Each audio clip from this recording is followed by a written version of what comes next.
on this episode of the Third Gallon Podcast. Donuts, donuts, donuts, donuts, donuts. Late at night while flying over the mantle wastes. Found out Lucky was coming after you. You also had to deal with some disgruntled, stressed out passengers. And you went into this, what looked like a normal storm, except for the snakes. The snakes that were falling out of the sky. Snake rain. It's hail and snakes. Micah's angels hit some slithery turbulence. Eleanor, Psych here goes to wake you up. Yes. Hi, there are a bunch of snakes falling from a cloud. What? Those are snakes. Every single one of them. She pinches herself. Ow. Oh, this isn't a nightmare. I'll have to heal that later. Don't do it again. And it's up to them to clean up the mess. You see, landing on the back deck here, a swarm of snakes. Great. And two large vipers. We're going to roll initiative. Shut the door. Even better. Shut the door. It's time to open some windows. Oh, listen, Uncle 10-Fingered Boomstick. He's cool. That's like a wrestler name. It does. Into the ring is old 10-Finger Boomstick. Now.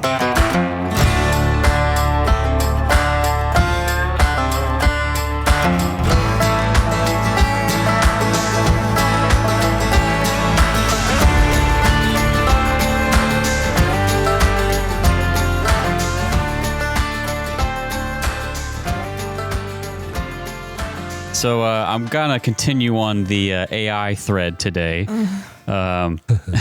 You all know I like playing around with AI tools and trying to learn about them in my spare time. It's related to what I do professionally. Although I'm not actually in AI development, but I am in software. And I found out about how you can get Stable Diffusion, which is an image generation tool running locally on your computer. I have a decent little computer, powerful. Like, it's not an AI machine for sure, but it does production work for the podcast, so it's decently strong. So I set it up, and of course, I feed it horrible ideas just to see what it comes up with. Because to me, the funnest thing to feed AI is things that like I don't even know how I would nail down the exact concept. More specifically, something like, I don't know, a horse-drawn dirigible, a horse-powered airship. Relevant to what we've been playing recently. How? I don't know.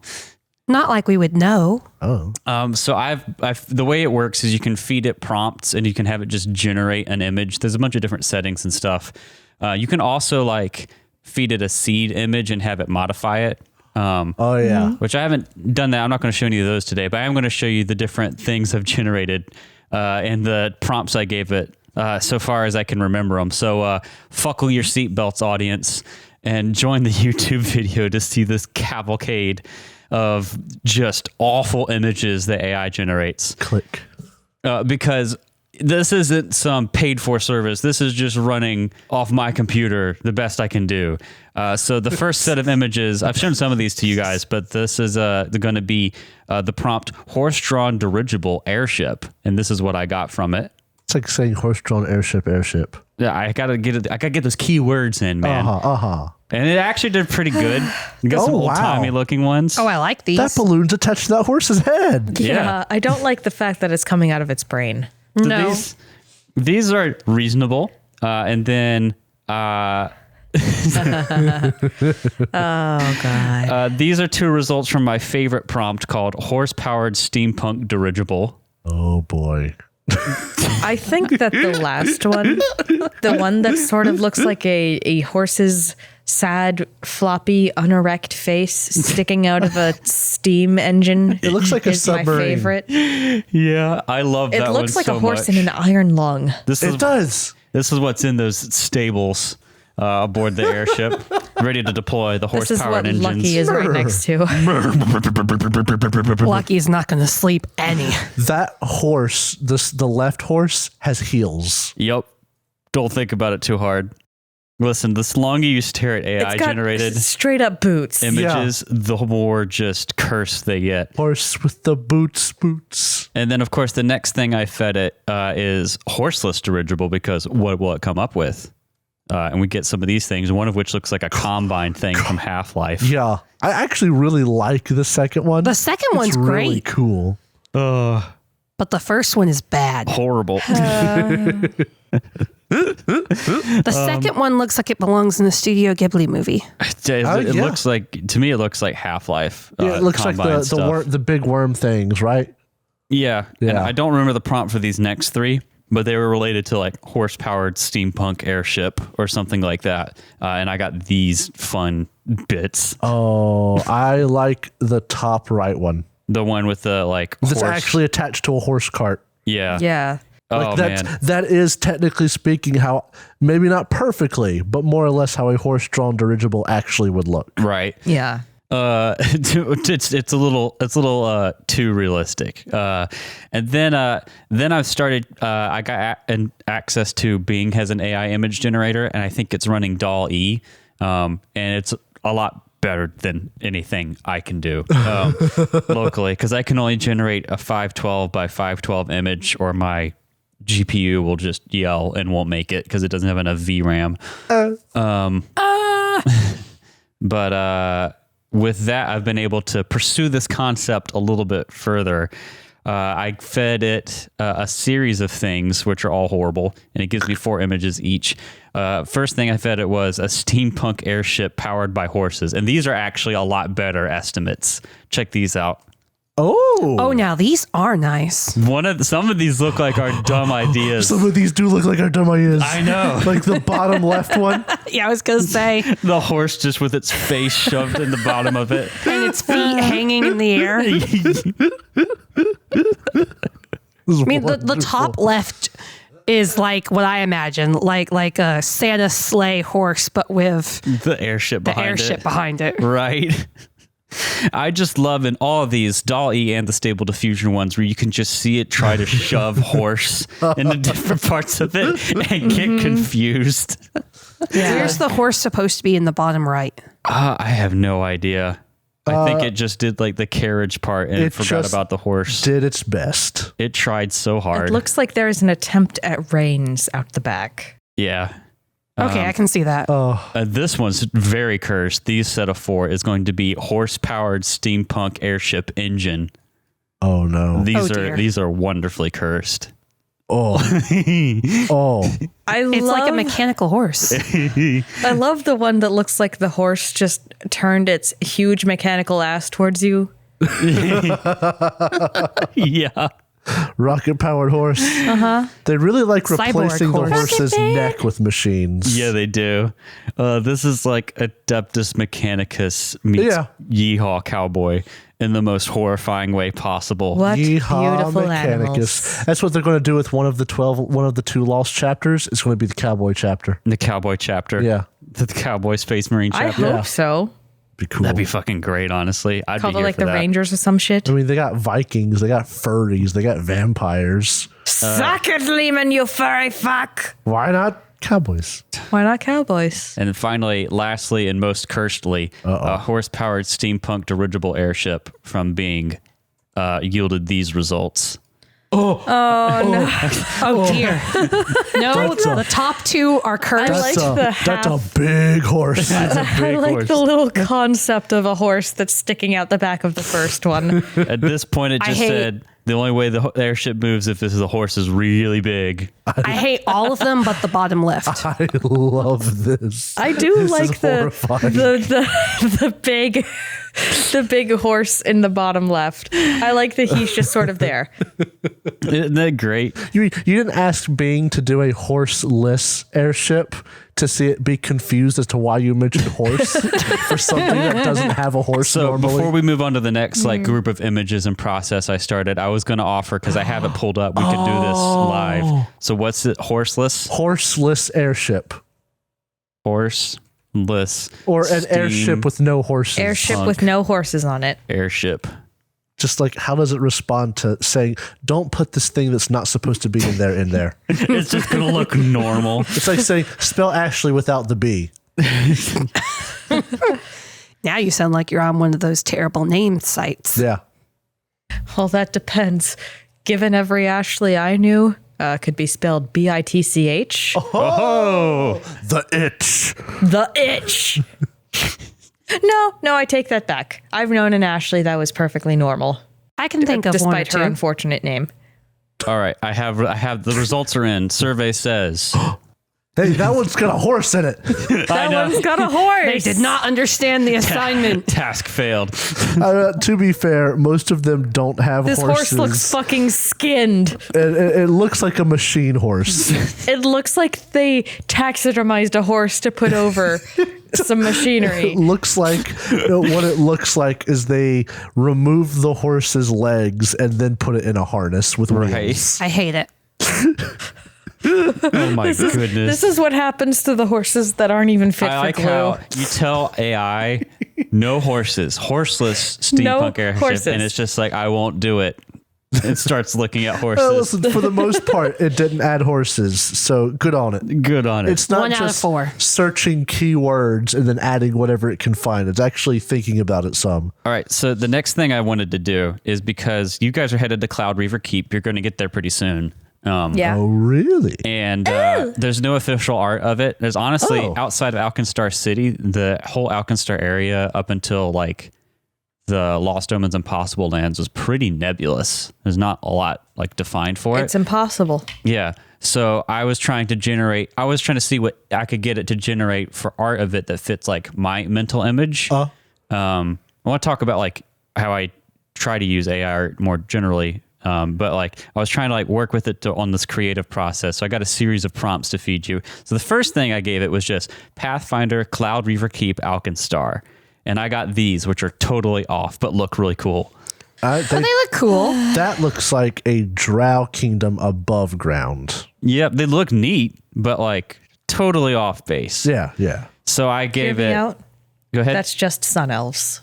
I The mean, dark one Yeah. that looks all spooky? Sun elves, it could be both, okay? Sun elves can be creeps. No, they can't. Yes, they can. Only Drow can be creeps. It's their aesthetic, okay? I don't make this decision. I learned it from you, John okay? Dungeons and Dragons made this decision. Fuck you, And John Dungeons and Phil Dragons. Pathfinder made this decision. And fuck you, Pathfinder. Pathfinder. Help me. Nope. Bonds John having a strong? so to rein you back Jason in. Pullman. Jesus Christ. You guys just woo off the rails today. Very much so. The next thing I fed it to kind of get it more on task is Cloudreaver Keep, Alkenstar, Steampunk Airship, City Fortress. Because it's like a fortress style city out in the Mana Waste, right? And I got these images, which are closer. A lot closer. Much better. Oh, at least it's very steampunk. It's very steampunk. Look, there's a dirigible. Yeah. I would almost say that this is like solar punk. A little Because bit. it's so clean. But I realized, all right, so it doesn't know what Alkenstar is. So I have to like feed it like desert words, right? So my next prompt was Steampunk Airship, City Fortress, in the Spellscar Desert. I didn't think it would know, but I thought it might guess. Good try, you know. And I got some pretty good images from it. Not perfect, Oh, but much a lot better. better. Dirtier, grittier, Yeah. dustier. That dirigible's attached to a sand machine. A sand machine. Yeah, it is. Because we're getting in the right direction, right? I love that anytime you mention steampunk, it's just going to throw in a Zeppelin. Yeah, It 100%. knows. Yeah. It knows its job. If you say steampunk and airship or Zeppelin, it's just like, I got you. Yeah. Gotcha, buddy. But my vision of this, because it isn't defined really anywhere outside of like City Fortress and like general locale of it, is I think Cloudreaver Keep is like on top of a like mesa almost. And it's a fortress. It's a city, but it's smaller. It's really well defended, and it has lots of like docks for airships, right? Yeah. So we're getting there, and I'm trying to like narrow it in on this idea as I'm like working with it and figuring it out. So my next set of them was Steampunk Airship, City Fortress on top of a mesa in the desert. So we're getting specific. Okay. And it did a good job, but I realized I had to be a little bit more specific because it made the whole city just one giant airship. Which is kind of awesome. That top left one looks like something that'd be in Star Wars. It really does. It does, though, yeah. But like, Yeah. it's cool, but it's like, all right, this is a whole airship, so it's a little bit much. A big old airship. It's a cool idea, but it's Yeah. a bit much. That one has an observatory on top of it. And then I think, yeah, my last one that I kind of settled on, or good enough, was a steampunk city fortress on top of a mesa in the desert with multiple airships docking at it. This is a lot longer, very specific prompt. Very.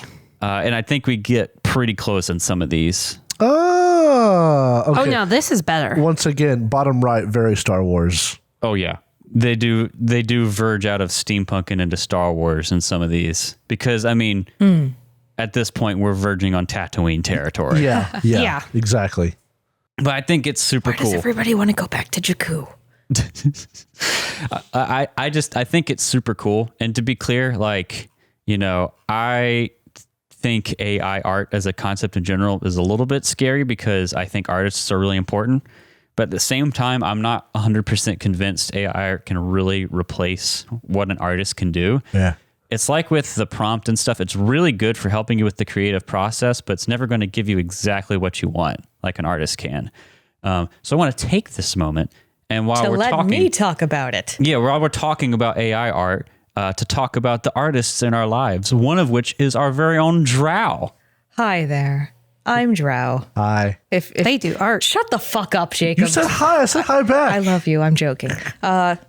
So, as an artist for hire, I have opinions about AI art, and I don't necessarily think it's all bad. However, people have been taking art from one specific artist, like they will go through an entire artist's catalog, train models of AI art generators on that art style so that they can just generate something that looks like that. Oh, that sucks. And that, in my opinion, is not great. That's bad. Not great. I think that if you have a model that can build things based off of Creative Commons stuff, that's go right ahead. But if you have the capability to, and if you really want something that can be refined in the way only a human can refine, hire your local artist. 100%. And that's why I'm I wanted, local to you. I live right around the corner. that's I'm why I actually wanted in to your talk gutter. about, like that you do art commissions. We don't like to chill too much for your business, but Yes. where can people find your art? You can find it on my Twitter, which is Drow Now Arts. You can find it on my Instagram, also Drow Now Arts. You can find it on my Tumblr, Drow-Now. And you have a Fiverr. And I have a Fiverr if you feel like commissioning me. Yeah. And Drow Now. And the other artist that I know listens to us and will Michael Howe Arts is inevitably also doing commissions. to this episode is Michael Howe. He's at Michael Howe Arts on Twitter. We'll try to link all these in our episode description. But I wanted to call him out too because he's a friend of ours. He plays in our Friday Forbidden Lands game, and he did some incredible art. I retweeted it on the Third Gallon social media page. Yeah. He did us a Micah's Angels logo, and he gave us stickers. I'll try to show it in the video as well, but it's awesome. And you should check beautiful. out his stuff. He does some great stuff. Support your local artists. AI art is a cool tool, but I don't think it can really ever replace a human. And I think now more than ever is an important time to make sure you support artists because like art's hard and people cheap out on it and take it for granted, but it's really freaking hard. And like if you're not going to be able to afford an artist for commission stuff anyway, no sweat, right? Like use AI art to kind of get your approximation, but like if you want something done, working with an artist is a really good experience and you can get exactly what you want and it's super awesome. Oh, did you want to talk about that? Hi there, I'm Drow and I want to give you some art. Go to our YouTube channel so that you can find the link to the Google Doc where you can sign up, put your name in, and have the chance to win a commission for me. Yay. Yeah, so if you go to the Google form, we'll have one where you can sign up.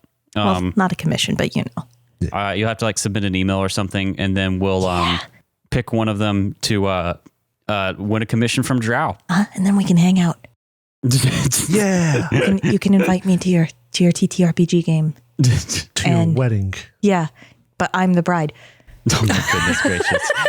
Well, before we This went in a different direction very quickly. before we sign out of this, does anyone have any last things they want me to feed the being image generator before we go out?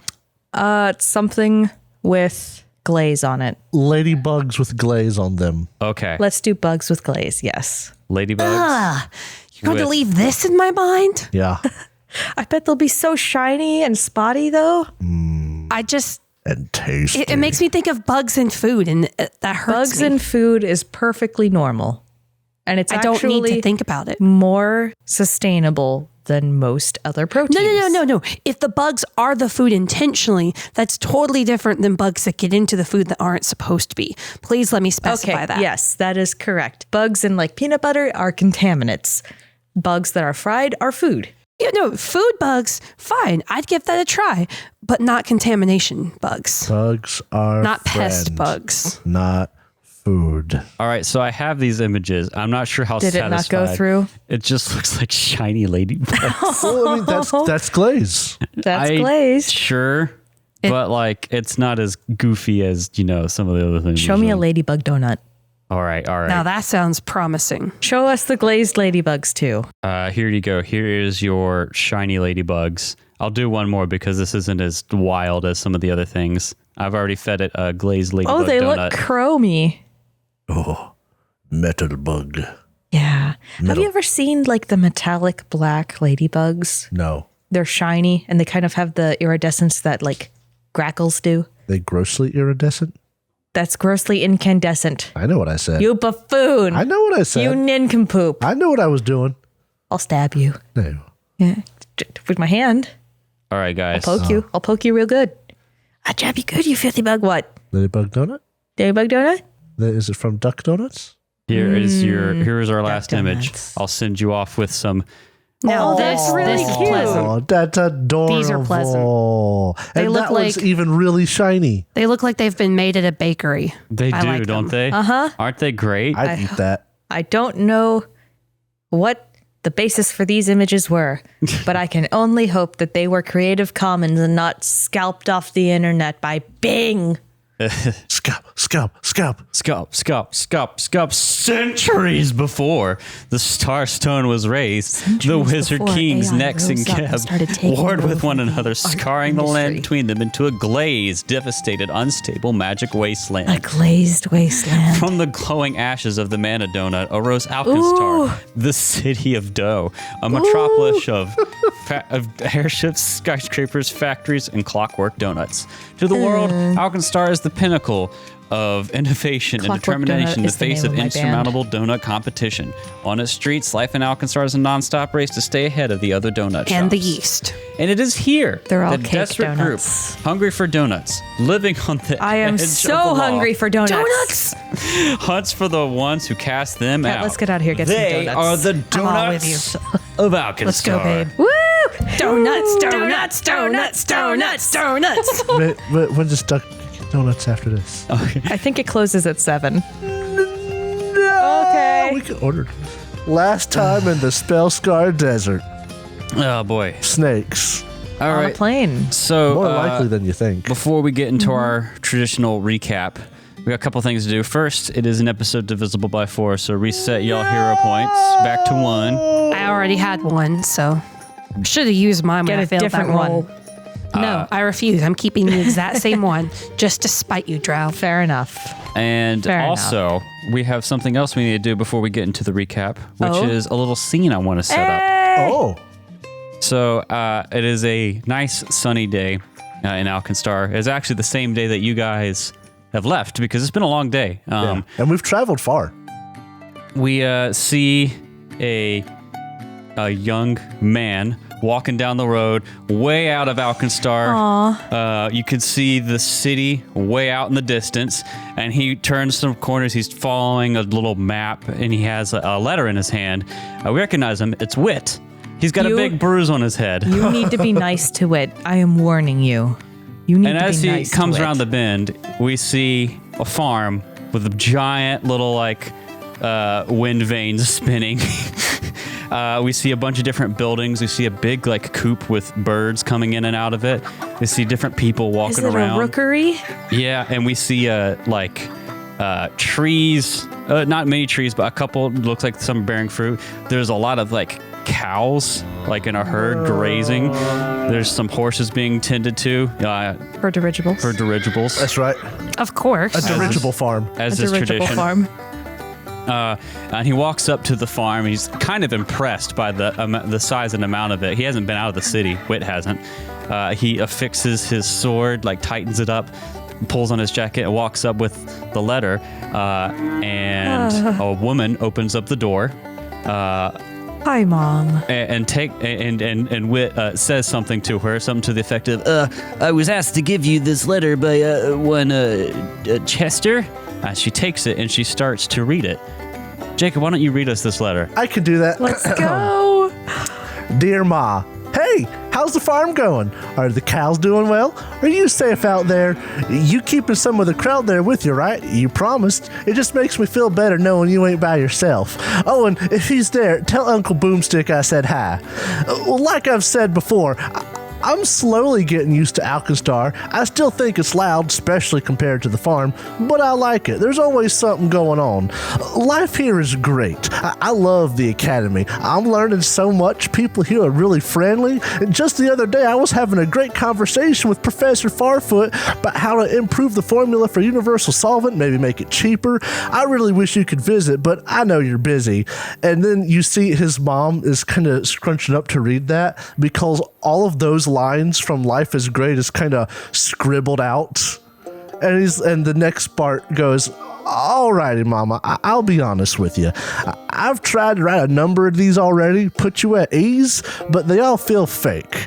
So let's just be honest. Things ain't well. My studies somehow got me on the wrong side of some big underworld mogul tap by the name of Muglin. You got me kicked out of the academy. On top of that, I'm wanted by the shield marshals on some trumped up charges. Don't you worry none, though. I'm handling it. I made some friends that are in the same situation, and we've been doing our best to stick it to Muglin. It's been going well, too. Well, not entirely. We did lose one of our own, some stuck-up alchemist. You never mentioned how much it hurt to lose a friend in the field. His fiancée joined up with us, though. She's great with a sword. And the other person with us is a half-metal catfolk. They're weird. I think you'd like them. Aw. I figured it was time to tell you about all this, and that I hadn't been getting your letters for obvious reasons. Also, cause we're about to head out into the desert. Don't right know when we'll be back. We'll be around Tentacle Canyon soon, if you know where that is. We're planning on taking one of them fancy horseless dirigibles. That's something I never thought I would get to do. Now, Ma, I know your first instinct is to come out here to help your baby, but I'm not a baby, and I've got to insist you don't. You always said we got to solve our own problems, and while I didn't cause this one, I plan on putting an end to it. I can't rely on you and your friends to help me every time I get in trouble. I also don't want to drag y'all into this. Muglin's got some shield marshals in his pocket. You don't need that kind of trouble. All this being said, if the worst happens to me, I've told my friends to send or take my body to the farm. At that point, I don't think anything can stop you from getting some good old revenge. I'm fine with that. I hope to send you another letter soon, long as I'm able. Till then, Chester, I love you, Williams, on account of how much I love you. P.S. I'm going to try to send letters more often on account of how emotionally up and down this is. I mean, how do you balance losing a good friend, riding a horseless dirigible, and confronting your own mortality in one short letter? Maybe sending more will fix this. Sad stuff will be with the sad stuff, and happy stuff will be with the happy stuff then. All right, I'm done now. P.P.S. This kid named Whit should deliver this letter. He's going to get himself killed trying to play adventure, so try to give him some pointers or training so he don't die too fast. PPPS. I may have told some other kids about the farm. One's a bomb-throwing gangster, the other's a kid we found in a warehouse. If they show up, help them out too. PPPS. That's it. Love you. Oh. What about the part where you married Sakir? That wasn't mentioned. That wasn't mentioned. Good job. If you're not excellent, already Jacob. That topped was up, so cute. take a bottle cap, my guy. Yes. That was so cute. That's excellent. Precious. And so Chester. This is very Chester. Very on brand. To dive back into the horseless dirigible that was mentioned. Last we left you guys, you were on the second kiss. You had rooted out one of the gilded gunners that had been sent after you. Apparently, you had recognized the two that you didn't let on as passengers, but this guy worked on the second kiss, and he had been sent to sabotage the ship and prevent you from getting out to the Spellscar. But you found him. You found out Lucky was coming after you. You were able to deal with him, interrogate him, and learn that he had been sent out there for that purpose. You also had to deal with some disgruntled, stressed out passengers last episode. But all in all, you kind of wrapped things up. You interrogated Lucky, you made sure everything stayed calm on the ship, you double-checked everying, you lubricated the ballistas, you checked on the engines. And reloaded. Please note that. Yes. It is noted. Psyche here got to hang out with Dezen in the cockpit for a bit at night on watch. Mao. And just as the shift was coming toward an end, you know that you're going to get to Cloudreaver Keep in the morning. So this is 2 in the morning probably. As his shift's about to end, you're about to head out so Farrah can come back down and the next person on watch can come down. And you went into this what looked like a normal storm, but as you got through the thunder and lightning, there was no rain except for the snakes. The snakes. That were falling out of the sky. Snake rain. It's hail and snakes. Oh my goodness. They kept thump, thump, thump, thump, thump, thump, thump, thump, bouncing off of the ship. You hear them. You see one of them get stuck on the windshield and slide down. Gets wiped away by the wipers. It's like you're smacking at it the entire time. Maybe the snakes will wash off the periton blood. And that's where we left off. You heard them even landing on the top, the top, and also the back part, the lounge area. And that's where we're gonna pick up with you guys. Sakir, what do you want to do? Sakir, with their paws and nose up against the windshield, go. I should tell the others. I should tell the others, and they start going. No. How big are these snakes? They're big. Okay. So they're not normal size. They are big old snakes. Well, there's a bunch of different kinds of sizes. Would you say they're snake, big?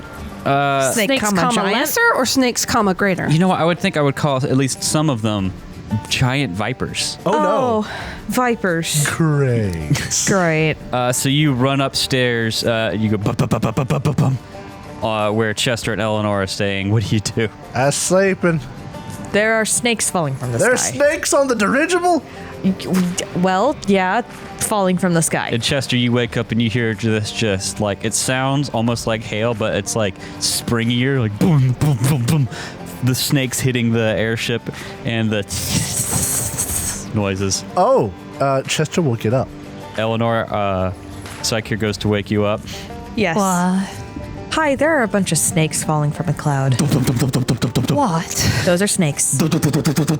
Every single one of them. She pinches herself. Ow. Oh, this isn't a nightmare. I'll have to heal that later. Don't do it again.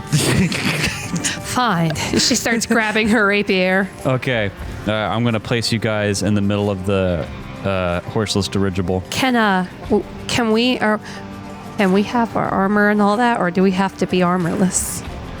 That is a great question. I hate to ask, but I don't want to be It's an squishy. important question. I mean, the only one who was awake was Sakir. What kind of armor do you have? All of you. Chester doesn't have armor. Okay. I wear light armor. It will only take you 1 minute to don light armor. So you can don your light armor. I would very much like to don my light armor and my The padded armor. Is that Yeah, you also- can sleep in your armor. Well, you already had your armor on. Yeah. Yeah, so you're fine. All right, so you don your armor. It only takes you a minute to get down, and by the time you all assemble, Outlaws assemble, you see landing on the back deck here. A swarm of snakes. Great. And 2 large vipers.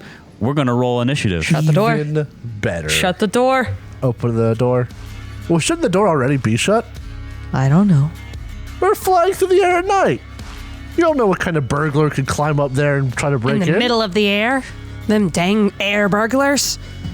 We have access to grappling hooks. Nothing is out of the question. Magic exists. Yes, I have rolled. Air burglars. Don't have any of my bonuses. I'm It's not still rolling. not that bad. Oh, you're going to after you this? After you, Snake. What says panache more than letting the snakes go first? The word panache. Probably you. You say panache a lot. Oh, It's kind of a part of my those character. are all horrible initiatives. I love it. Chester Williams, what'd you get for initiative? 10. No, it was a 14 plus 10 for 24. 24. And then Psyche here, it looks like you got an 18 I total. got an 18, yes. And Eleanor is taking after you. I'm going to assume that we have not rested yet. No. Okay. Okay, so you see all these snakes land on this Monday to Friday blimp. Chester Williams, you'll be the first to act. Chester's going to devise a stratagem on the swarm. Okay. Included in that, he's going to do his recall knowledge. So the orange die is devise a stratagem. The hot pink die is recall knowledge. That'll be nature. Great. That was a 17 and a 17. All right, you don't get any knowledge. Well, no, not total. Oh. So nature would be, do I have any training in nature? I add my level, we're level 5? Yes. So that's 6 plus 17 is 23. Okay, then yeah, you would get some knowledge. This is a viper swarm. Uh-huh. It's a swarm. Is there anything particular you want to know about it? I already know the weaknesses because it is a swarm. I think that is fair that Chester would know that at this point. We've faced many of them. Sure. What is the next most important thing you would have to tell me? Maybe any special abilities Like or any poisons? particular resistances that make them special other than a normal swarm? Because it is a swarm, it has immunity to precision damage. Immunity. Hate you. And it also has, I'll give you this one. It has a venom abilities. It has a venom because it's a viper swarm. Okay, I figured as much, but that's good to know. So you said it's immune to precision? Or It is immune to precision damage, and it has the swarm mind trait. that is very annoying. Super Because annoying. my precision damage can also be acid or fire, but it is still technically precision damage. So that's very annoying. But okay, Chester will then draw and throw a bomb Ooh. Okay. because of his quick bomber. Is he sketching it or like? Is he asking He uses AI? charcoals. Funny. up. Haha, you're all so funny. Funny people.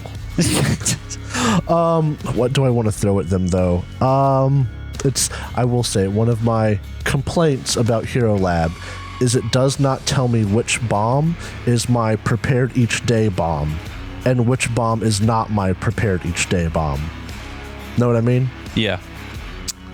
So what I will do, got Bottle Lightning, Frost Vial, Lyserium. Oh, it's Skunk Bomb. I forgot about Skunk Bomb.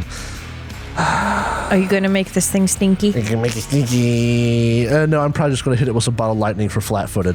Okay. Yes, I will throw a Bottle Lightning lesser at it. Okay. That is 13 plus 17 for a total of 30. 30 to hit. That's a critical hit. Yas. Really? What a way to start a combat. Yeah. So, great. That is going to be... Oh, it's a lesser. That's okay. It's fine. And I don't add my precision damage, right? Even though it's electric. Boogie, woogie, woogie. You do not add your precision, no. All right, Oh, great. big sad. So this is going to be 2 plus 1 for splash is 3 times 2 is 6. 6 damage. 6 damage. All right. It is also flat-footed, and that was splash damage. So Yeah. I know it has a weakness to that. Yeah, and is that area damage or is it just splash? It's just splash. All right, so it takes the 6. Was that critical 6? Yeah. Wow. It was 2 plus 1. Without my extra 2d6 from my precision, it's hard to do a lot of damage. All right, and then it's going to activate its splash damage weakness, which will be 5 more. Oh, nice. That's still good. That's 11 damage. And it is now flat-footed. And then I have one more turn with which I am going to... I'm just tempted to throw a random bomb at it without my bonus to see if I could actually hit it. It will take multiple attack penalty if you do. I realize. Just raise your buckler and wait till your next turn. I don't think I need to raise my buckler. I'm not in front. You are in the middle of this conga line. Oh, and it's a swarm. You actually are right. Chester's going to take a couple of steps back. That is your last action? Yes. All right, cool. So that'll be 3 actions from you. It is one of the giant viper's turns. This guy is going to slither 1 action, and then spend another action to slither up to Eleanor. Slither. This isn't a swarm. No, this is just one giant snake. So there's, for the audience, there's a swarm of like vipers that are normal size of landed, and then 2 giant ones. So one giant one has slithered through the doorway from the balcony up into the lounge here and is going after Eleanor. And he's just gonna fucking bite you with his teeth. He's gonna try. he's going to chomp. Yeah. Okay, so this is going to be decent to hit. Ooh, I rolled really good though. 27. Yeah, you hit, but it is not a critical. Yeah, okay, I wouldn't think so. I don't think the damage is super good here. Yeah, only 1 die. So that's 8 points of damage, 5 on a Ouch. D8. And then you are going to make me a fortitude save as it sinks I'm its not. For the venom. viper fangs into your flesh. Okay, but you know what? Fortitude is a really good save for me, so. Yeah. And I rolled a natty 15, so that's a 27. Oh, that's a critical success. Nice. Oh, good. I'm so happy I needed that. Dunked on Viper. Eleanor is tough. You are fine. The poison just tickles. It doesn't affect you at all. And that's 2 moves and an attack, so that's its turn. It's done. Yeah, it has gone. Psych here, the Observer. What would you like to do? Well, shit. I'm gonna... Can I jump up on this table and get, like, there? You can move through the booths and tables at half speed. Okay. Would I be able to get the 10-foot cone? Right? Hang There on. was a 15-foot Let me look cone. at my fucking spell. 40-some episodes in. Ah, yes. Let me look at my spell. Oh, wait, don't forget, you have to do your thing, right? Oh, yeah. Oh, yeah. Is this a major combat? Oh, yeah, go ahead and roll your thing. 17. 17, you're fine. Yes. Do I have any spells that I've cast? My 3rd level spell. Hey, bada bing, bada Because we bing, haven't baby. rested, that counts as this day. That's a critical success, so yeah, you get to pick. Or it doesn't matter. It's 3rd level anyway. Or a 1st level. Well, isn't it? Hold on, I'll look up the rule for it, but I think it's like you recover any critical success. You temporarily recover an expended spell slot of any level of your choice. It lasts for a minute. Normal success is you randomly determine, unless it's like you only have 1 slot, and then it lasts for 3 rounds. So yeah, you get it for a minute, and you can pick what you want. Okay. Sorry for the confusion. Cool. So my 3rd level spells are Remove Disease and Dream Message. You could also. Oh no, you don't know the 3rd level versions of. Of anything. Yeah. Except heal. You have to actively take those, right? Right. Yeah. Yeah. Except for signature spells. Yeah. Yeah. Like heal. So I'm gonna. Yeah. So what do you want to get back? I'm gonna get back my 1st level spell that I spent. I think because you're spontaneous, you just get the slot and you can pick what you want to cast again. Yeah. Yeah. If I can get to there, I'd love to get past this guy. You so could that just I could move through. Yell at it. You'd have to roll a check when you move through his space, but you could move through Oh. Eleanor and then make a check. Oh, what kind of check would I have to make? It would be acrobatics. Let's look at my fucking proficiencies. Ah, yeah, a +3. Wait, why do you have to move through the snake? You could either move through because you're in a line in the middle of these, like the aisle between these booths. So you could either move through Eleanor and the snake, or you could try to jump over, run through the like booths and tables. Could you make it there? I know exactly what to do. Ah. I'm going to say, when I say duck, you duck. Long. I see. Drow started waving their hands in the Kamehameha style, so you will Yeah. take a 2nd level back, right? Or 3rd? 2nd. That is a 2nd level spell, and I have not spent any 2nd level spells yet. So you'll still have your wellspring thing to pick from. Cool. So you're going to Within spend a minute, you're all good. 3 Yeah. actions to do that.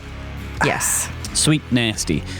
All right. And I'm hoping that this guy will move up there Oh, it's going to move up to Eleanor, I'm pretty sure. Yeah, in fact, it is now its turn that you've spent all your actions doing that. Yeah. So what it's going to do is this pile of snakes is going to writhe through the door, and it's going to move at 10 feet. I was about to say, would that have to squeeze through there? Is squeeze a thing? Squeezing is a thing. Pretty sure it is. But it's only one space. Quick, because I have quick squeeze. It takes an action to squeeze the space you can barely fit. This is for exceptionally small spaces, the action. It would otherwise just be difficult terrain. So I'm just going to treat it like that. I think that makes more sense. I mean, yeah, that's fair. That's what it usually is. It's going to move over Eleanor here. Uh-oh. It's always a gamble to use after you. The snakes. The snakes are everywhere. All right, you know what? It's going to move over Eleanor. That's one action. And then I can do a couple things here. I take that back. It's no, I can't do that. Never mind. Oh.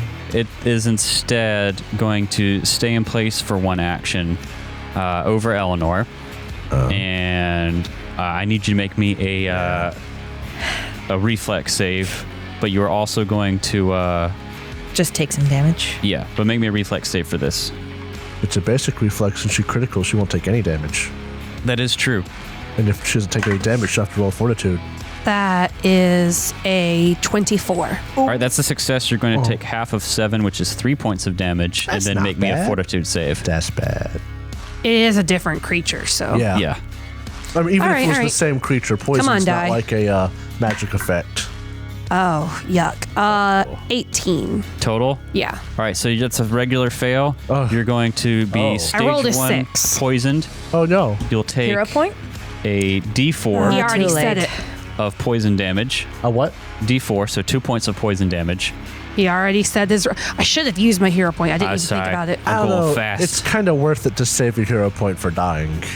In his last action, it's going to move on top of Psyche here. Why move? I have plans. To get more people poisoned. Well, I mean, it didn't have to move that far. It could have just Stayed on moved Eleanor. one square and stayed on Eleanor. Also, would it need to have the half things because of the terrain? What's the name of your Kamehameha spell? Oh, he's going to damage you, so you have to make a concentration It's Inner check. Radiance Torrent. All right, yeah, but it's going to finish its turn moving on top of Psyche here, I believe. Okay, and then next in the order is going to be the last giant viper, who looks like it's sitting at the table on the back end of the ship. But he's going to fucking book it. So that's one move action. He's going to slither adjacent to Eleanor here. Yeah, that's good. That's a smart move. I'm a half-elf shield. And then he's going to try and attack with his last action. Actually, you know what? I take that back. No. He's going to instead spend his last action to not attack, but to wrap himself up in a coil. Oh, you stop that. That's rude. That's mean. We'll see how that works. And then Eleanor, it'll be your turn at the bottom of the initiative. Can I roll through into this little pocket by the latrines? You absolutely could. Okay, because then I would be safe from the Inner Radiance Torrent. Yes. Okay, that's what I'm going to try to do is roll through it. All right. Tumble through. Even though it's already flat-footed, I just want to get out of the way. That is a 22. Against my fortitude DC?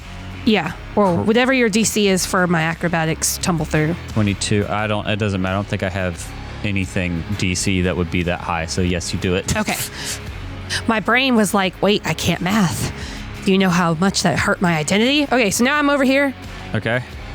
And can I still attack from there? Benches aren't that high. The benches aren't that high. You can attack from there. So then I'm going to attack with my precise strike, which, by the way, has 3d6 these days. Ooh. 3? That's what it says. 3D? 3d6. Oh, out of the box. I really wanted to keep it, too. That is a natty 15 Oh, nice. for a 29. Goodness, that's a critical hit. I Nice. see what kind of fight this is. I understand. Well, I mean, I am killing one of the small ones, but I can't do my precise damage to the big one. Roll me your pile of D6s. So, this is 2d6s plus 2 for my rapier, And then 3d6s for the precise strike. Oh my goodness. Because your finisher, yeah. Jeez. I intend to eviscerate. Eviscerate. So that is 3 ones. Plus a 5 and a 3, which is 8. So 8 plus 3 is 11. Plus 2 is 13. And is it a critical, you said? Yes, you double so that. I double that to 26 damage. This thing is at full health, and it has exactly 26 hit points. No way! You one-shot it. It spins around to look at you, and you just like stick it in its mouth and run him all the way through.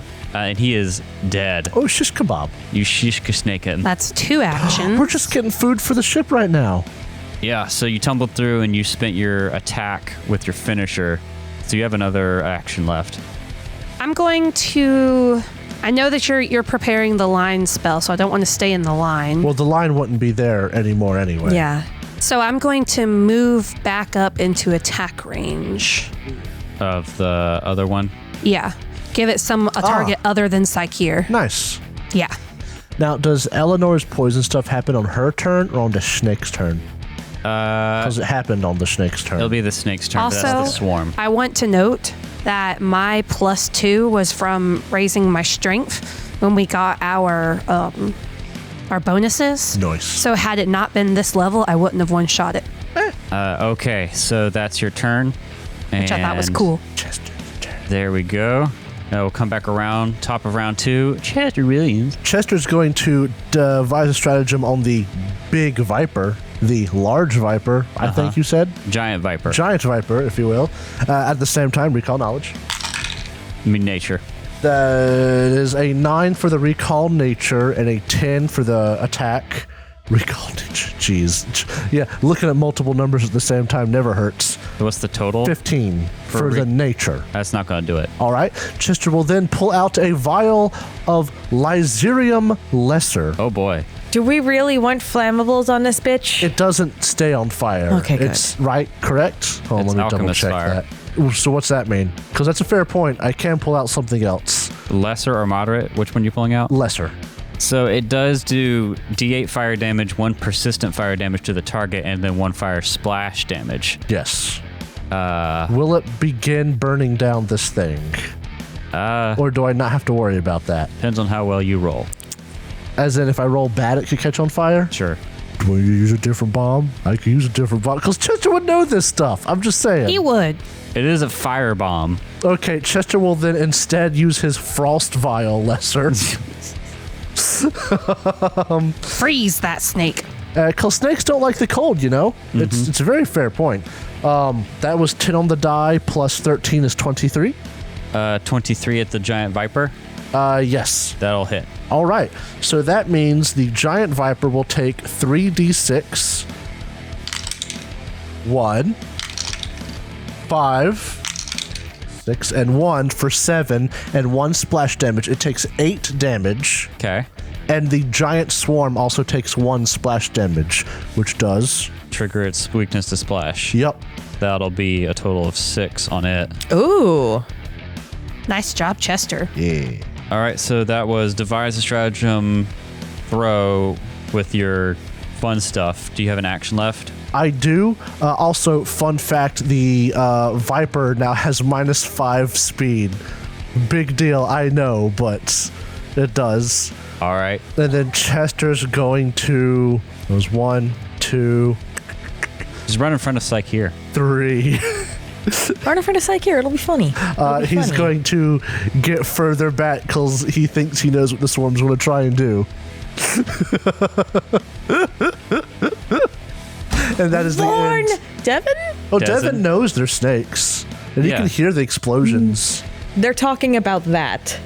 Well, it's not facing him. No, but it's going to be loud. Oh, knock, knock, knock. It's about to be loud. What? Okay. Psyche, you. it's your turn. You're going to spend the rest of your turn charging your laser. Yeah, does that mean it goes off at the third this time? No, you spend 3 actions on it. It should go off next round, right? Or is it end of this round? That is the question. So what's the spell? It's Inner Radiance Torrent, and so it has a duration or casting time from 2 actions to 2 rounds. Yeah. I want to say it goes off at the start of next round, but I can't remember how we've ruled it. Well, how we've rolled it in the past could be wrong, so that's not a good way to go about it. Because usually if you summon something, Okay. well, I'm thinking first edition, but still. If something took 1 round to cast, at the end of that round, it would be cast. Correct? Yeah. So if it were 3 actions, it would be cast on the 3rd. This is essentially 6 actions. Yeah. So it should cast at the end of this round. At the end of the round? At the end of this round, the Psychic is going to take 3, and it will be cast right then. Okay. That's how I would interpret this. All right. That's fair. I think the terminology of rounds instead of actions is what's It's throwing me off. not Yeah. great. Yeah. Yeah. All right. So you'll spend your turn, and then you can fire it off. All right, I will do that. I'm gonna try and get it, like I guess, out the windy. Shoot it through the window. Yeah. All right. So do I make a save? Yes. Those 2 little guys, they make a save. What's the DC? It's 21. Reflex. Yes. All right. So the swarm rolled a natty 17. That's a total of 30. Not quite a critical though. Good. Yeah. So that's just a normal success, and then the baby snake natural 13 rolled a 24. So another regular success. So go ahead and do your damage and half it. Okay. 8. 8 total. That's after halving it. Okay. Yeah. Cool. That will be 8 points of damage, but because it's a line, that's an area, so it hits like multiple squares, which makes it trigger the weakness, which is going to be 5 more points of damage. And I'm gonna start doing AoE force damage. Yes. If I end my turn in your square, basically. Okay, so that's your turn. It is now the swarm's turn, and it's going to move Why is it moving? because you hurt. And then it spends 1 action to move. It's going to spend 2 action. You see all of them. So basically what happens is the swarm is all over Psyche here, and you just kind of fire your laser through it and the other big snake, and you blow open the window on the side of the ship. You don't shatter it because it's force. It just pop it open and swing it out in the air. Do the snakes jump? The snakes feel the force coming off of you, not wanting to end their turn next to you. Oh, yeah. So they're going to move back, and then they all the whole swarm turns to face you and sprays venom at you and Eleanor. Oh God. Can I use my nimble dodge? Vipers don't do that. It's fantasy vipers. So I need both of you to make a reflex save, or a fortitude save. Is there a snake that actually sprays venom? Yeah. Spitting cobra. Oh. 22. You're good. Oh, yeah. Spitting cobra. Oh, these aren't vipers, though. I'm gonna use my hero point. Okay, and reroll. Or no, I'm gonna hang on for if I die. Okay.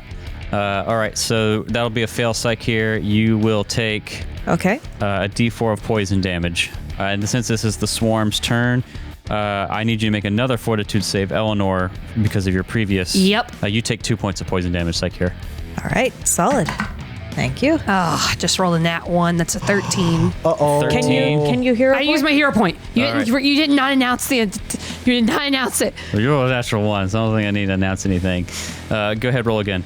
But still, I'm expending it. Okay. Natty 18. That's a 30. All right, so critical success. You were at stage 1. You only needed a regular success to clear it, but you have now cleared it. You are no longer taking poison John. Poison down. Okay. So that Now is it's poison Jimmy. the swarm's turn. Also, Eleanor, you also took 1 frost damage. My bad, I forgot to mention that. Oh, okay. From I'll the take splash. it. You know From what the I realized while we were doing all of that? When I roll a critical, I get an extra D8. I should have even more so killed this thing. Oh, the deadly D8? Yeah. Yeah. Oh, well. I'm bad at forgetting. I'm bad about forgetting that. That's fine. All right, You I took my 1. already murdered the thing. So this thing is going to do something cool. This is the snake that coiled up. Mm-hmm. It is going to attack Nimble dodge. at Psycheer Oh, never mind. because it coils up, so it springs forward with extra reach and attacks at you because you shot it with force. Okay, natural 16 for 27. Nimble dodge. I know that feel. 27. I donate my nimble let me dodge. see. I have a 22 AC, so that does hit. Just regular hit. Mm-hmm. You're going to take a whopping 4 points of damage from its fangs. I need you to make me another fortitude save. I don't wanna. Is this a different poison? It's the same thing. Oh, okay. Just re-exposed to it, so I'm going to have you roll Hang a save on. again. I want to look at my feet real quick. They're still metal. That's good. Oh my goodness. Actually, they are different poisons, technically. I didn't realize that one is giant viper venom and the other one is viper swarm venom. Oh, they are vipers, I suppose. They're fantasy vipers. I'm going to treat them as the same thing because I can't be Okay. arsed. You sure? I don't want to Yeah. have that 13, I think. You're going to spend a hero point. I'm trying to think if I want to. No, give me the venom. All right, so I'm just going to have it move you down Okay. to stage 2, and you'll go ahead and take that now, I guess, since it re-upped it. So you're going to take 1 point of poison damage, and you are now clumsy 1. I'll drag it on your sheet. Thank you. Okay, and then we'll go back around next round. So it did that. It was one action. Your giant viper takes 1 fire damage. Oh, thank you. And you need to roll persistent damage. Why is there fire Flat damage? check. No, dang it. It's a frost one. Oh, never mind. I'm sorry. I was I wrong. fail my flat check. So 1 action to attack. Doesn't get the flat. It doesn't even take the damage. I'm Because sorry. it wasn't a it wasn't fireball. fire. It was frost. Sorry, Jacob, but you're the one who okay. reminded him about my poison. I'm sorry. I'm a fair player, dang it. It's going to spend its next action here to attack Eleanor. Nimble dodge. Okay. Nibuga. Nimble dodge? Oh, I know what you're fishing for. Oh, Natural 1. Crap, I used the Only nimble you had dodge. Spin your nimble dodge. Oh. You could have riposted, but oh no. It misses you, and it's going to spend its last action to coil up. I'm so mad. Every time I do that, that's when you fail. Yeah. At least you got it off on Yeah, wit. you got it on wit. Knocked him Speaking the of hell out. Eleanor, it's your turn. I'm going to attempt a tumble through to gain panache. So rolling acrobatics, and I kind of want to do the thing where I just kind of like land back where I was Okay.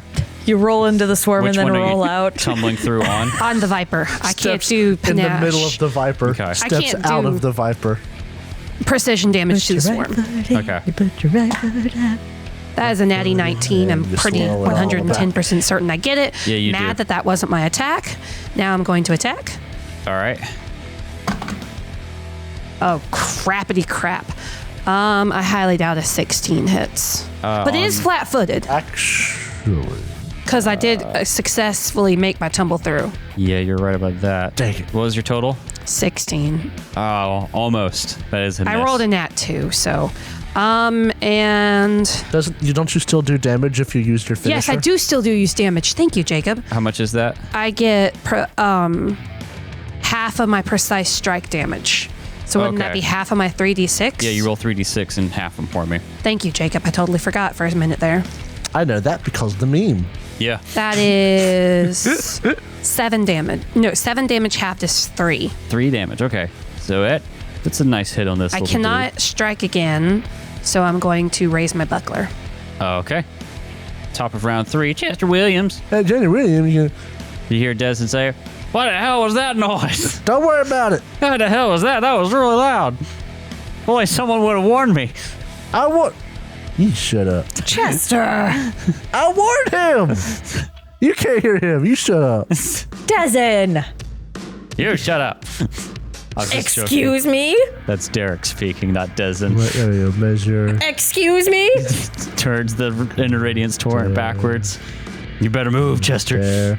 One action to move. Okay. I succeeded on my last knowledge check, right? On the swarm. No, I failed. Not on the vipers.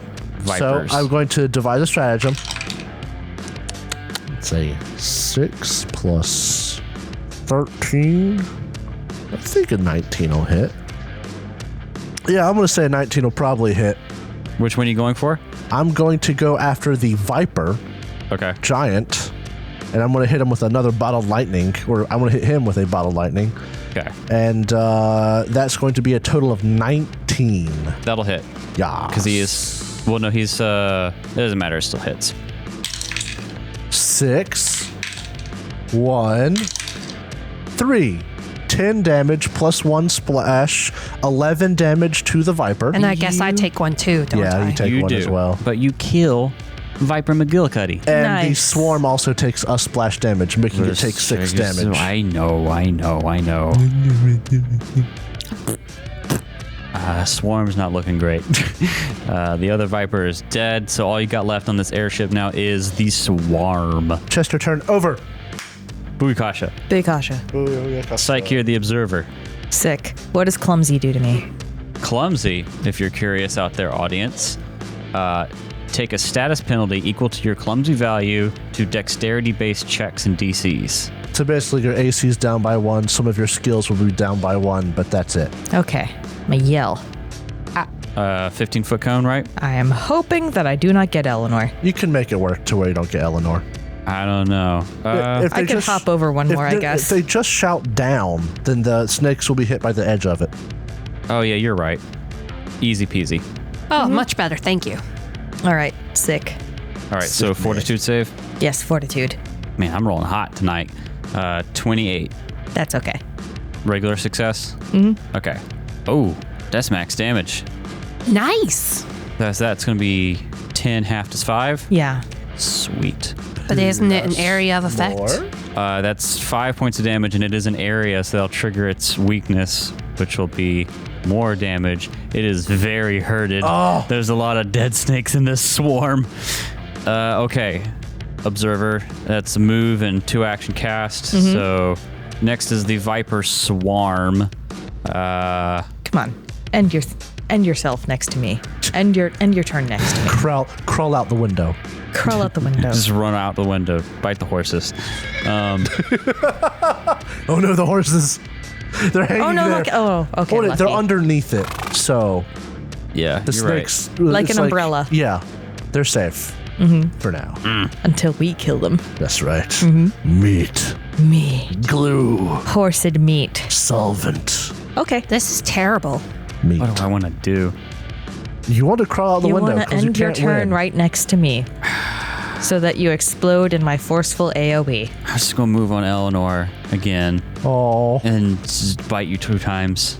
Well, I have my shield up. All right. doesn't Make matter. me a reflex save. He doesn't have to roll. Oh, crappy crap. Just imagine like a mountain of snakes going over Eleanor, and she just raises her buckler. I mean, what else are you going to do, really?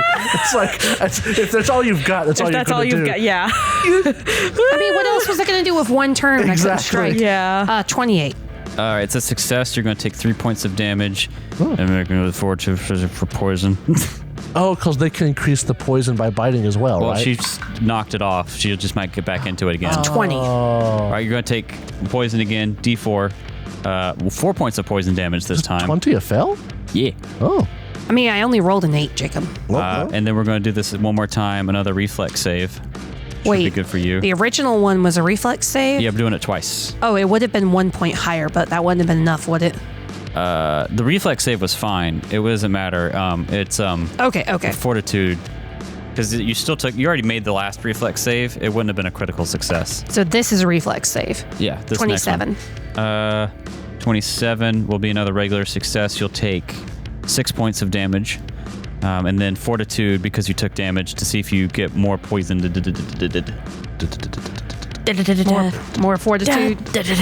Nat 20. Oh, baby! 32. You actually clear the poison you just took. Hot dog. Nice. Because you shake off this one, I'm just going to have the critical success bump you out of stage 1. Thank you very much. Okay, so that's the swarm's turn. Psyche, you're also still poisoned, right? Yeah.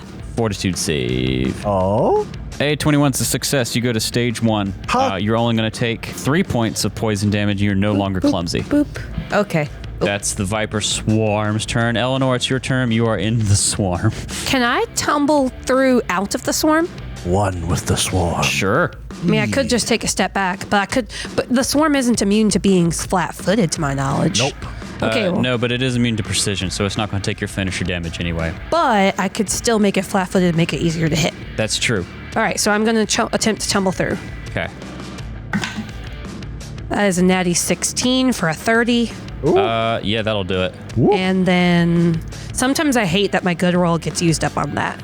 Then I'm going to attempt to attack. Yes, I know I won't get my precision damage, but I do have panache. Okay.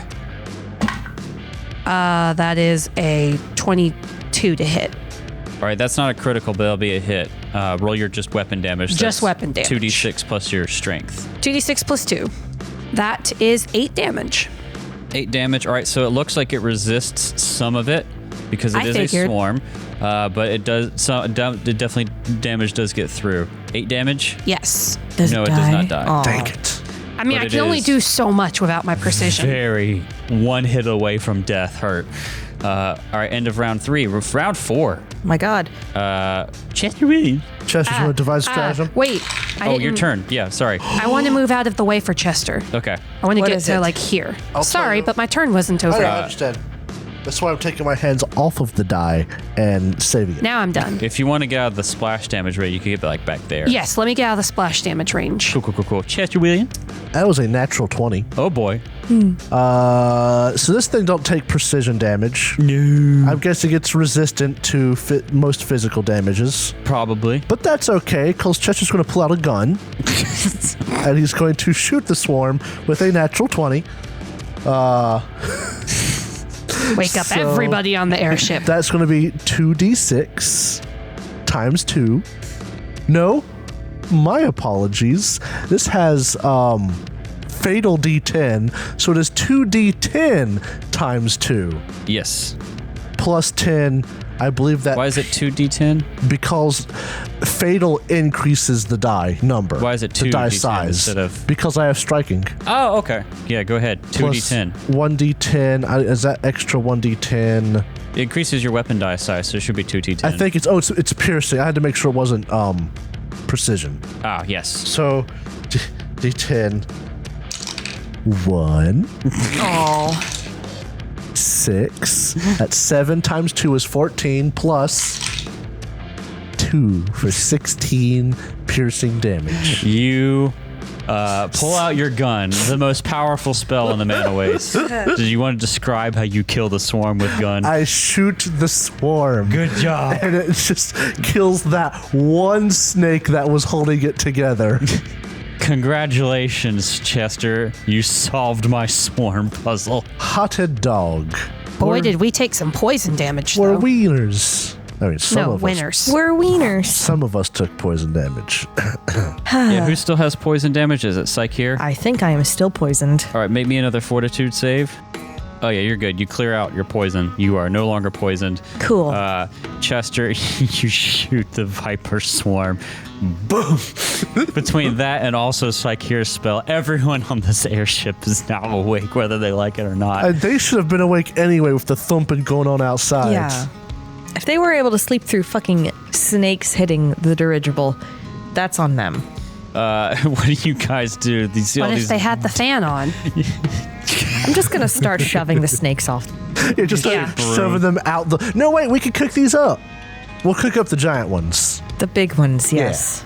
Just shoving them out the window that got popped You out. see Finn and Brim and like Farah all come down and they have like pajamas and nightcaps and everything on. And then we're just all fully kitted out in armor. Sweeping the snakes off except for the big ones, which Chester apparently has like on a cutting board, starting to skin. We will eat them. Okay, calm down. No, that's funnier. Oh, yes, there we go. What do Everything you for the say funny. whenever everyone comes down and sees this mess? Hi, Snake Bren. tartar. Morning, What on God's earth happened here? snakes. Just a snake storm. Where did snakes come from? The rain. And then Ferris was like, oh, snake storm. Seen him 100 times. Looks like you handle it. Go back to bed. Check under your beds. Make sure none of them got in up there. Watch out for the bed snakes. Watch out for Don't the bed let the snake. bed snakes bite. Good night. Sleep tight. Don't I let like that. Don't let vipers. the bed snakes bite. Don't let Bite. the bed snakes bite. Hey, Desmond, Yeah. maybe avoid any more storms you go through. Listen, the storms just come and go. We gotta go to Cloudreaver Keep. I can't tell just what the weather. All right, you shut up. Do your job. I'm just salty. I had to wake up. Nice. I was in the middle of REM sleep. He can't be wrong. He's hot. That's not how it works. Or else I'd never be wrong. Whoa! whoa! I didn't marry you for your look. Chester just goes in, he goes, whoa, and he walks downstairs. It's like, Eldor is exhausted. Wait, we can't go to bed angry at each other. I'm not angry. Okay, I love you. Good night. And this joke has gone too far. You know what's sad about this joke? Eleanor literally lost the person she loves, and they just make jokes about being in love. She's just quietly leaving now. She's like, oh, okay. For all she knows, they actually are married. That's it. She doesn't know. Listen, don't worry. There's plenty of snakes in the sky. There's plenty of Williamses. Plenty of snakes in the sky. Oh my God. And they're all named Williams. They're all named Williams. There's plenty of snakes in the storm. Don't worry. This is my other wife, apparently, Snake Williams. On account of how she's Williams all the time. Oh my goodness gracious. God. I'm tired of being married to everyone. Who's going to go on watch next? Because Farrah's she went up, but she's going to come back for her shift in a little bit. Chester will. He'll go next. Yeah. All right, so It's Psycheer's turn to sleep. Yeah. Psycheer, Eleanor go back to bed. Dezen goes up to sleep. Farrah comes down and takes the wheel. Anything you want to say or do during it? He's going to sit in the cockpit with her. He won't say much because he knows she's focusing, but every once in a while just be like, yeah, that's cool. She is a big storyteller. Oh, great. Chester will listen. And she'll just ramble on about all the different expeditions she's done. That's great. That's the thing, is that Chester loves this because this is exactly what his mom does. Aww. His mom and like the group that they travel with, whenever he was left at home and they went off to go grab some special ingredient way across the desert, they'd come back home, they'd sit around the fire, and they would all tell the stories together. You know, they'd build off of each other's stories, talk about the adventure. So this actually feels like home. Chester's sitting kicked back at one of these stations, hands on the back of his head, hat maybe over his face, but he's still awake, just listening to Farrah, and he'll add every once in a while, oh yeah, my mama or my Uncle Boomstick would tell me about this and that related to that. Uncle Boomstick. And just stuff like that. So this is actually... Where's Uncle Shoot Me in the Face? Oh, listen, Uncle 10-Fingered Boomstick, he's cool. 10 Fingers Boomstick. 10 not fingers 9. Boomstick. He's not lost a finger yet. That's like a wrestler name. It does. Into the ring is old 10-Finger Boomstick. Oh my God. But yeah, he'll talk. That way she knows he's awake, so she doesn't stop telling the story. And yeah, that's what he'll do for his shift. Yeah, it gets pretty late. And then she's gonna go off again for like it's like at like 5 a.m. or something like that. And that's when he'll swap out with Eleanor. Yeah, and then Eleanor, you're there with Dezen, and he also offers to teach you. He's like, hey, see, you ever wanted to fly a horseless dirigible before? Would love to. You just sit here, little lady. All you got to do is here's the throttle. It goes, it's the same spiel he did with Psycheer, where in Psycheer's scene, we thought like maybe he's just kind of flirty and fun. And here, maybe Eleanor doesn't know it either, but you could tell that Dezen is in love with this airship. Yeah, he just loves his job. Dezen with this airship is like Fred and Scooby-Doo, Mystery Incorporated with traps. Second kiss, my beloved. Second kiss. Is showing Eleanor's like, here's the throttle, here's the altimeter, here's the different horses we can deploy for backup. Here's I think she finds his knowledge of the ship and just love for the mechanics really like endearing and cool. And you'll be there. He's actually up for good now, I think. Actually, no, he'll go sleep a little bit in the morning to catch up. But you, I think, have gotten a full night's sleep at this point. You've just gotten up early. Yeah. Because you had 2 sessions off. Yeah. Doesn't that give us health or something? Yeah, we get to click your night's rest. Night's rest. And a couple hours later at like 7 a.m, basically. Rest and prepare. There we go. Dezen's there, Eleanor's there. You got like some coffee or something. You get to drive every now and then. She makes him a coffee. And the rest of you come down early in the morning, and you can see just like way out in the distance, there's these different mesas, and they all have different weird shapes. Some of them look kind of like normal desert mesa formation, whatever, but in the mana waste, like they can be almost like they're sculpted and like impossibly holding up stuff. But one of the more normal looking ones, you see this city. It looks like a fort with different towers and pillars. It's not so much an industrial city or like skyscrapery, although it does have like industrial age, I guess, like smoke pipes and stuff going on. But you can see a dozen different airships docked at these like ports hanging off the side of it. And you know that this in the distance is Cloudreaver Keep. And that's where we're going to pick up in our next episode. Nice. Right before we get to the cool part. Right. Oh, and by the way, you all hit level 6. Yes! Whoa. Oh. Congratulations. I was not ready for this. Nope. Are you ready for this? Are you ready for this? I'm so excited, y'all.